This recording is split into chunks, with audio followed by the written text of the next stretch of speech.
you attended. Thank you so very much. And we have a form for you to fill out and back so that we can let you know when we're doing new and other exciting things besides everything we do every week. Exciting, isn't it? Yeah, we have new curtains. That's new and exciting. That's new and exciting. Yeah, we're talking about rainbows through the rain, which is. I'm hoping that it's going to be a short rainbow season and then a little more rain. So, because the rain was wonderful yesterday. Thank you so very much. And the wind. I say thank you very much. Like every one of you had something to do with it, and I think you did because we've been praying. We've been dancing and singing and yelling and swearing. We've been doing rain dances and singing and praying, and it's so great. All right, praying. Don't That's where forget, praying, right? Next week is daylight savings. Please remember that next week is daylight savings. Our speaker will appreciate it. Also, we're going to have a CCL meeting after church. The CCL board is going to be gathering, and unfortunately, a couple of members are going. No, not unfortunately, they're going to a wedding. Our wonderful Reverend Donna's son is getting married in India. Right on. So Seth is getting married in India. Oh, India. Not quite as far south. and so two of our board members are attending the wedding. So, but we're still going to have a meeting. But we want you to attend too. Find out what you can do to help CCL. This is the time you get to say anything you want to us. Isn't that fun? I thought they always could. I know, but sometimes they're kind of shy. Well, you guys. So this is the time that everybody at CCL, we're going to get together and we can talk about what's coming up and what you would like to do to improve CCL. And our speaker is going to be wonderful, Reverend Ann Corbin. Yay! Talking about guilt. No. Not at the meeting, but during the church service. Well, today, talking about living and being a rainbow, this morning our wonderful guest speaker is Reverend Sean Imler, and he's going to be talking about living a sacred life. And I'm excited about that because Is that still what you're going to talk about? But I bet he's going to give us some tools to help us. Please welcome Reverend Sean. Yay!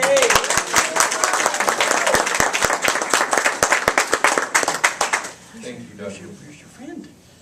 My friend. Everybody's wondering where Mel is. Mel is visiting his mother this weekend, and so he couldn't make it today. That's right. We're so glad you're here. Yes, we are. I'm glad I'm here too. Over here so I can see your smiling face. I'll go back and sit with Ken. So first I wanted to comment on Glenn dressing for the curtains. It's cat nice to textual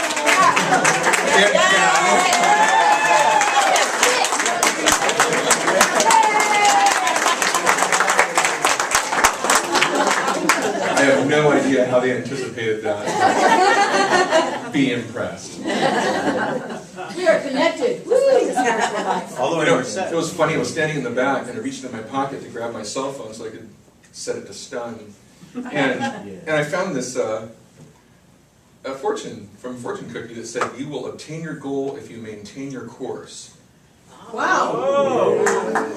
I was like, well, thank you, I needed that. I have no idea what my goal is. Apparently I'm headed there.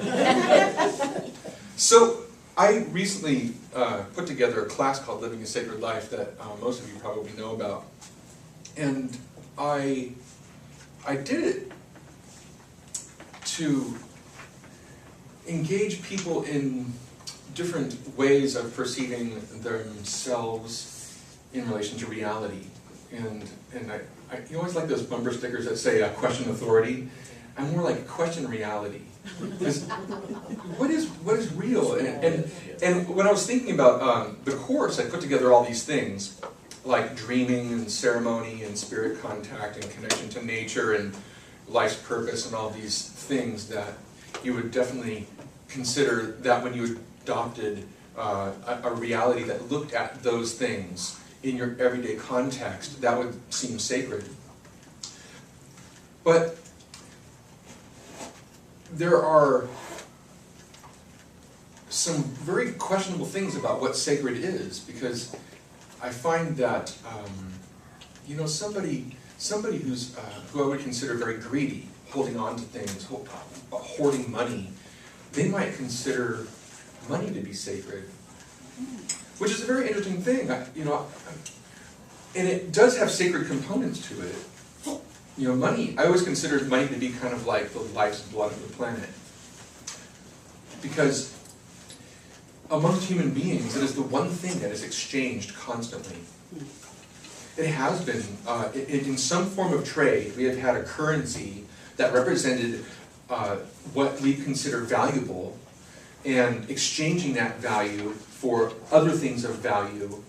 And this has been going on for thousands of years, actually. So, is money sacred? Maybe. And so I put together this talk really around the context of sacredness being a very subjective thing. You can't really tell somebody else what is sacred, although people attempt to do that. This is true. But I wrote a lot of material here, which I'm not following at the moment, which is interesting. And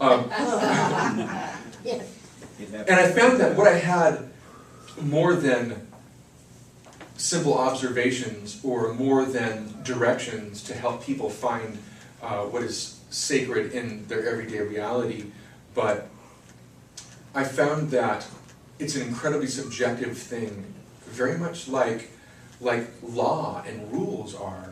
It's really interesting. I was listening to this Buddhist speaker, and he was saying that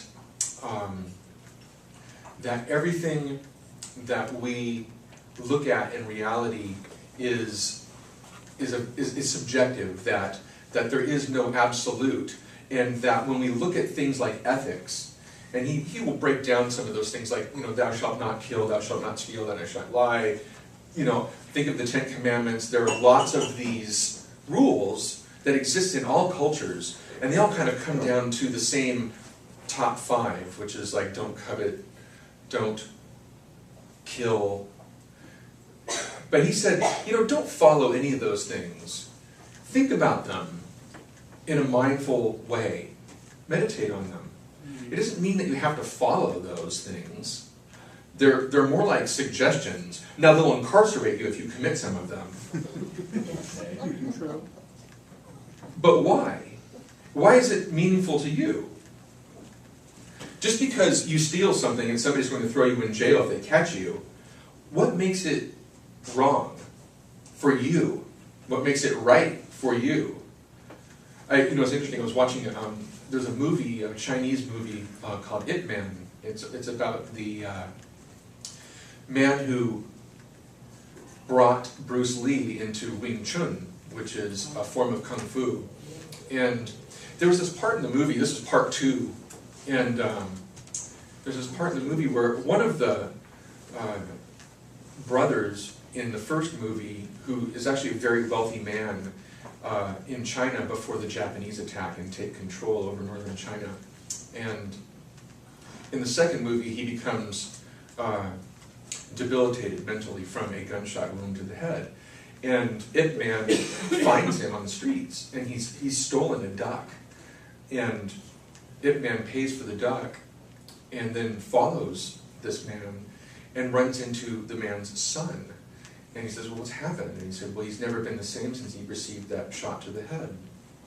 And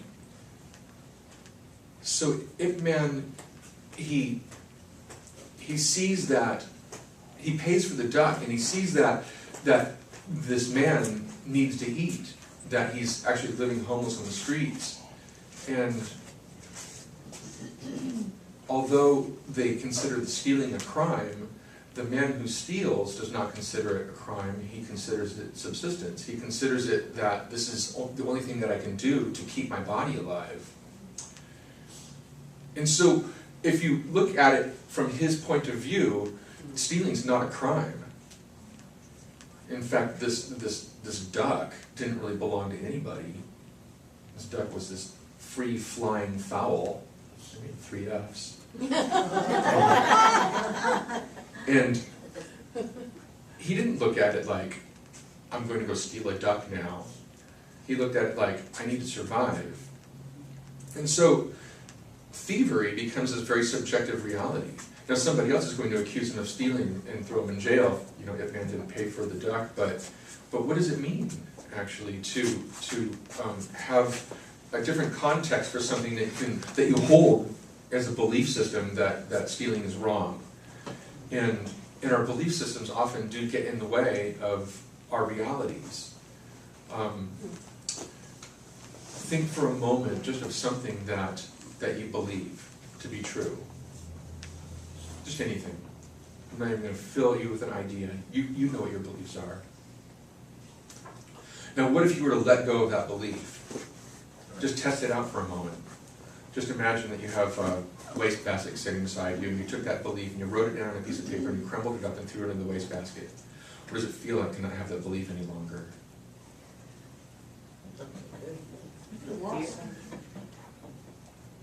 You lost without that belief. Uh-huh.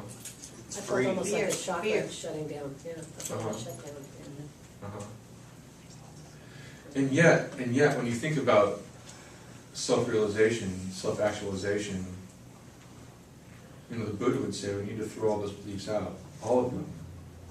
There's really not context for them in a liberated being, in a spirit. We're working toward shedding those belief systems, working toward freeing ourselves of the things that hold us captive. And it's not that they're bad. It's not that they're good. They're neither. They just are. They give us context for our reality. But reality is ever changing. This is a very flexible world that we live in, as you may have noticed, that you can't really hold on to anything without it changing. And, you know, even our law, when we look at the rules that we apply to the justice system to try and create context for whether something is wrong or right, even that needs to change. Even those laws are interpretive. They don't say, well, you did this, and now you have to have this happen. They'll bring in a jury, they'll bring in attorneys to talk about, to debate over what's going on, to make sure that the crime fits the punishment, that there was a punishment at all. So you can't just walk into a court case and decide what's what from the beginning. You have to wait till the end, until all the facts have been presented. And reality is like that. It's ever changing. And our belief systems help to reinforce that reality or to help to tear it apart, to break it down into smaller components that we can digest, that we can understand, to give context for a new reality. So, maybe I'll look at my notes now and see what it was that I actually wrote here. Well, that was what I was gonna talk about. So, going back to what we consider sacred, I had a couple of things that I wrote here, which I have this friend. He just graduated, got his master's degree in psychology, and it took him 3 years. Wow. And I was talking to him, and he's just going through his internship where he is supervised. And I said, so how much did it cost? Like, what do you owe in your student loans? And he said, $90,000. And as soon as I picked myself up off the floor, I said, and what do you expect to make once you get full licensure? And he said, about $50,000 a year. I did some quick math and I picked myself off the floor again, and he said, but you know what? I love it. I love what I'm doing. He's working in the clinic, and he has 1 day a week where he has his own practice. And he says, I learned so much about myself in the context of this 3-year program and how I've been helping other people that I really feel like I found my calling. And I love what I'm doing, and it doesn't matter. And I'm like, I get it. And so, in a way, he considers that sacred. that is sacred. But you know, the thing is, it's interesting that, you know, some people would consider waking up in the morning and having a coffee in the quietude of the stillness of 5 a.m. or 5:30 a.m. and Glory's back there going, Oh, yes. They would consider that sacred. That's a coffee and quiet. Coffee, okay. And some people need something a little bit more religious and ceremonial, like turning toward Mecca. That's sacred to them. And some people would walk out a door and just perceive the trees, the sky, the clouds, the ground, the plants, and that is sacred. Each breath that we take in is sacred. So there are a lot of different ways of looking at what sacred is, and when I talk about money being sacred, that is another reality. So it's not really anything in particular that's sacred, it's what you make sacred. But what about the things you dislike? Are those sacred? So I was having this conversation. It was one of those beautiful, stormy nights up in the mountains. It was lightning, and I was watching the lightning with a friend of mine, and it started pouring. Just, you know, it was one of those, oh my God, the sky's dumping on us. So we climbed into the back of his truck, which had a camper shell on it, and we started talking about atrocities. We were talking about Hitler, we were talking about slavery, we were talking about so many indigenous cultures that have been infiltrated and have had genocide spread throughout their cultures. And I said, well, what about forgiveness for those people? What about the learning process that we're all going through? What about all the people that actually take part in that? The victims, the perpetrators, the people that come in and clean up afterward, the historians that write about it afterward, that try and share information. What about forgiveness for just the process that we actually need to have those types of experiences so that the soul can experience itself in contrast to what it actually is? So if we consider the soul to be pure love and light, pure joy, words that we don't even have to, I mean, in our limited understanding of being human, I don't even know that we can really even put a framework around what the soul actually is, how immense and beautiful and wonderful it actually is, embodying the creative source of all things. But we minimize ourselves to bring us down to the level of being a human being, to have these very dramatic experiences, to experience the opposite of the soul: fear, guilt, shame, all of those lower vibrational emotional states. And to get there, we have to have experiences that reflect them. And he looked at me and he said, you know, you've got to be way more enlightened than I am, because I just feel anger. And I thought about that, and I was talking to somebody that is an amazing human being. I mean, this is not somebody that just hatched. You know, he's been around, and he was putting this out in front of me like, you're enlightened. And I'm like, no, I'm not. I'm just having this experience, like you're having this experience, and I'm looking at it with a particular perspective, and you're looking at it from a particular perspective, and I totally get where you're coming from, because it's easy to feel anger for all those things. I mean, real easy. You can go there in a second, right? But can you get to the place where all those things are sacred? Like, that's kind of tough. Why is wiping out a culture sacred? what does that mean? Oh, man. And so I'm not going to tell you that it is, and I'm not going to tell you that it isn't, because you've got to find your own way.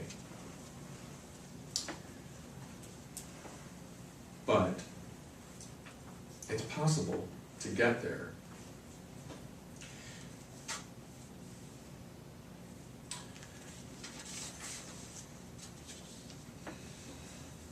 There's a story of this Tibetan monk who was incarcerated by the Chinese, and he was let out after 20 years. And he was talking to the Dalai Lama, and he was telling him that he actually felt somewhat bad for what had happened while he was incarcerated. He was feeling challenged because he'd had some particular thoughts about his captors. And the Dalai Lama said, well, can you explain a little bit more? And he said he had slipped into moments where he didn't feel compassion for his captors. He had a few of these over 20 years.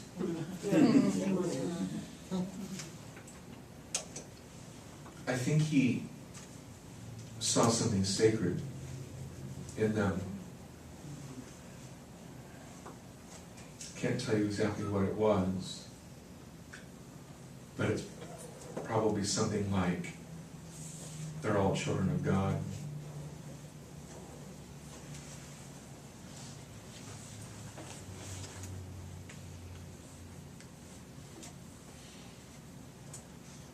You know, I wrote about something on my website a while ago about forgiveness, and you know those old Crayola boxes of crayons, and you get like, 12 colors or something. Because the colors of the rainbow, you get black, white, gray, and Brown. maybe pink. Flesh color. Brown. Don't get carried away. Of nobody that Brown. even really exists. So, Brown. if you sat down at a table with, say, 3 other people, and you had this one box of crayons, and you couldn't share the crayons, but you got 3 to work from. And you were asked to draw a sunset over an ocean, maybe with some trees around, birds in the sky. And let's say you happen to get red, black, and gray to draw with. You'd have to be pretty creative, but it's not going to look anything like what we would consider a sunset over the ocean with trees and a sky with clouds. Okay, it's going to look, you might get the shapes down, you're not going to hit the colors. And the truth is that we all come to this existence just like that. We did not get a full box of crayons. We got a few colors to work from. And that person sitting across from you, they're the ones that got yellow, orange, and green. Right? And you're going to have some form of empathy for that person, right? They couldn't draw that picture in the same way either. Gosh, with a blue sky and a blue ocean and orange, yellow, and green, it's going to look pretty strange. Unless you're on Mars or something, which they haven't found an ocean yet, but there may have been one there at some point. But you have to see people in that way. Nobody came here with a full box of crayons. We're doing the best that we can. And we're all operating from these belief systems that we get from our parents, from other children and their parents, from our teachers, all doing the best that they can with these belief systems. that make them think that something that you may not agree with is true, and they're living their life by it, and their actions reflect it. And it doesn't mean that it isn't sacred to them. And it doesn't mean that we have to agree with it, but we can observe it. We can acknowledge it. We can acknowledge what reality is for that person, subjective reality that may be different than yours. You know, one of the questions that came up when I was thinking about doing this sermon was, that Jesus said to turn the other cheek. It's always been this thorn in my side about how to give that context. Because there are times when you would say, hell no. And one of those times might be when, not when it's about you, when it's about someone else that you love. And someone that you love is being threatened. What part of you wants to say, I'm going to stand back and let this action take its course because I'm going to turn the other cheek and acknowledge that it would be better for me to let this, whatever it is, take place. And some might say, well, I'm not going to interfere with somebody's karma. And then part of you might say, that's somebody that I love, and I am not going to let that person be threatened. And all the moms in here know exactly what I'm talking about. So, where does this sacred draw its line? You know? And does something lose sacredness? So, if someone attacks another person violently, with no cause, do they lose their sacredness? Do you lose your sacredness by stepping in and assaulting them in return to protect somebody else?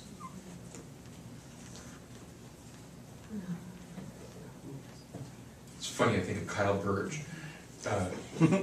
He did an ethics class. I'm not sure if anybody here was in that class. Yes. April, Corky, and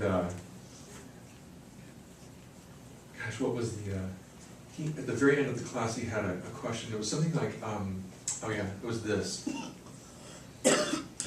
So you're in a supermarket, you buy something, you're really late for something, and you're heading out to the car, and you realize that the cashier gave you the wrong change. And the thing that you're late for is really important. What do? Do you keep the money? Do you run back in and return it? Do you come back later and return it? What do? And when I turned in my paper, I didn't fill it out. And later, it was like a couple months later, I was having lunch with him and we were talking about that exercise. And I said, I hated that exercise. Because there's so many nuances to it. There could be so many things happening in a person's life to just give these few little lines of setting up the conditions.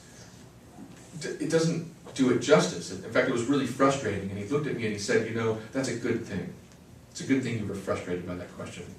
It's a good thing you looked at it and didn't just say, oh, well, this is the answer, you have to do this. What he was saying is that this is a subjective reality. That there's no clear-cut answer. I was like, phew, I passed. I'm ethical. Yay! Or unethical, who knows? Right? This is why we have courts of law to determine this sort of thing, because I don't really know. I don't know what the correct answer is. I still don't know. I don't think there is a correct answer. Right? Exactly. There isn't a correct answer. There is one for you. There's the one that you take at that particular moment, and that is the correct answer for you. Unless you're like me, and I'm a Gemini, and I see two sides of everything, which drives me nuts. And there's never a correct answer, ever. There's only the path that I take. There's never a right path. It's just the one I'm on at the moment. Subject to change at any moment as well, because we're not chained to our direction. We can always change paths. So, the only way to really know sacred is to experience it. The thing that's interesting is that a lot of people experience the sacred indirectly through a religious person. You know, if you see some of these amazing evangelists, I've seen some videos of some recently that really blow me away, actually. There's this guy, and I don't even know their names, because I don't follow this sort of stuff, but there's this guy that I was watching a video of in I think it was in Tulsa, and it was back in the late 90s, and he was walking around in this huge stadium pointing at people. And when he pointed, people would go into hysterics. They would start vibrating, shaking uncontrollably, and laughing uncontrollably, and then all the people around them would feel this strange virus, this blessing virus that this evangelist was giving them. And it was pretty incredible.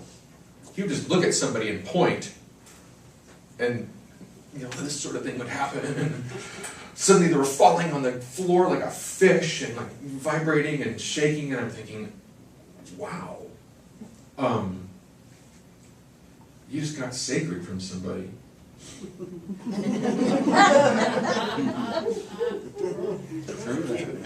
There's this other guy who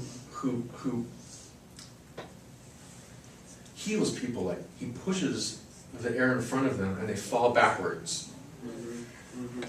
Groups of people will fall backwards. It's interesting, they're like dominoes. They all just fall. They got some sacred too.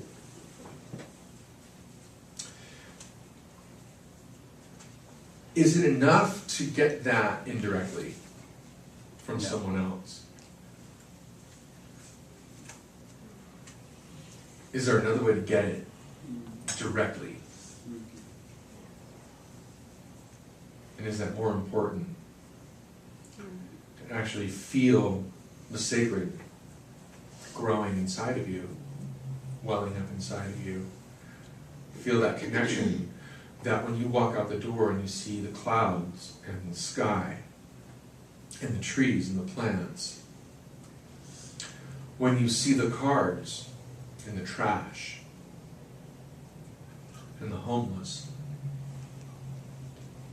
that you see the sacred, and you feel that deep inside. How do you get there? Because a lot of people can't get there. Can't get there by themselves.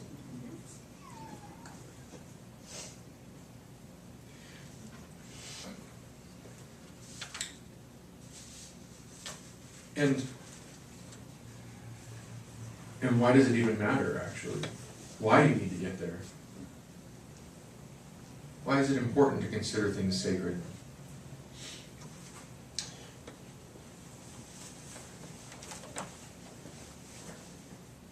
I always look at being human as a group effort.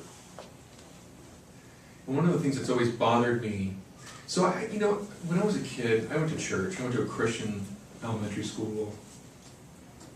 And even when they threw me out in 6th grade,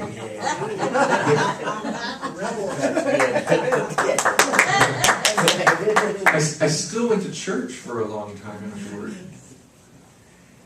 Because there was something I needed to understand.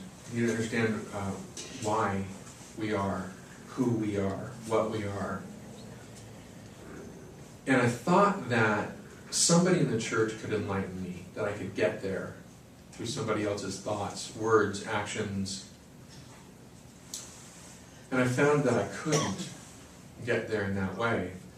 And one of the things that really bothered me, I mean, there were a lot of things that really bothered me, but one of the things was, so you mean that this group of people, if they accept Jesus as their Savior, gets to go to heaven, and everybody else doesn't?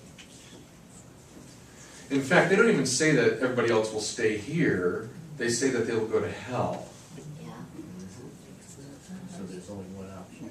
And I'm like, wait a minute.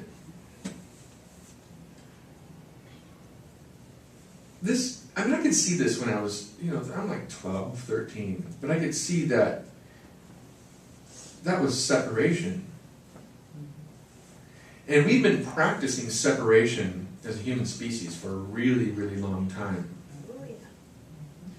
We have separation in our states, in our countries, in our beliefs, in our culture, in our language.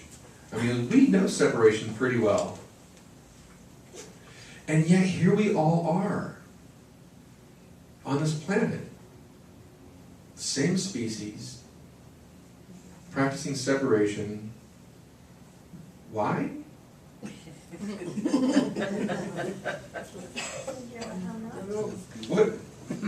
What is the point of this exactly? If we all can't evolve, what's the point of evolution? Like, if we all can't make this work out, some of you get to bail. Well, then there's the strongest. It's supposed to be a... So the mothership is going to come and just take you?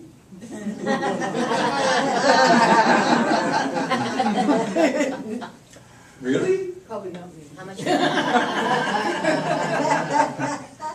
Maybe you, but probably not me.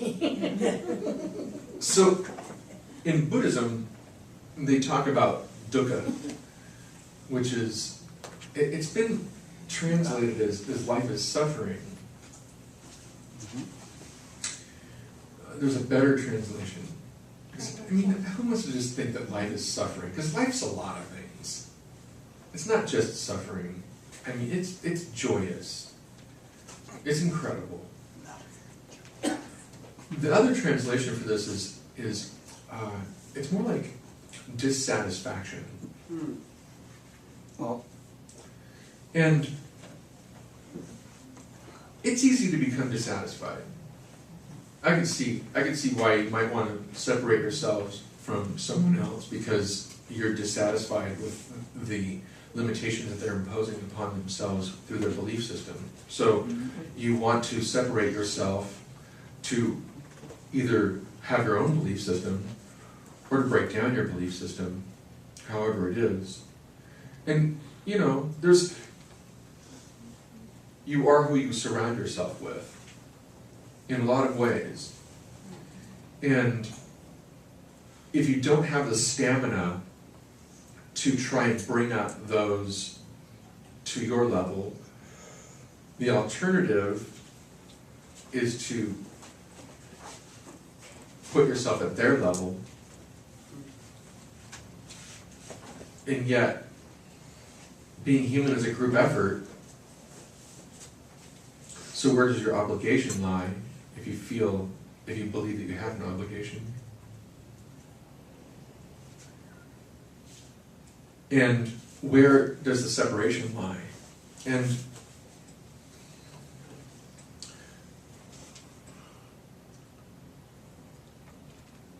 so experiencing reverence for all things, finding all things sacred, does require a couple of things. It requires humility, letting go of beliefs, because somebody may be completely different than yours, may have different beliefs than you do, but when you break down your belief system, you can see the sacredness in things. And it requires that an acknowledgement, not necessarily of something greater than yourself, but rather that you are something greater than you think. That you already are something sacred. In Latin, there's this phrase temet nosce, which means know thyself. And to achieve liberation from your belief systems, you really have to get to the place of knowing yourself. And the thing that's really interesting is, to know thyself is not really to know this as much as it is to know this. So I'm going to close with an exercise, and it's not going to take a long time. Just for a moment, I want you to look around the room at the other people, the objects, the lights, whatever. And I want you to embody something. I am that. No self, just I am that. Take a look at each person around you. Imagine yourself being that person for a moment. And don't let your context go back to you. Keep your context outward. Be the curtains. Be the candle. Be the color of the wall. Be the floor and the ceiling.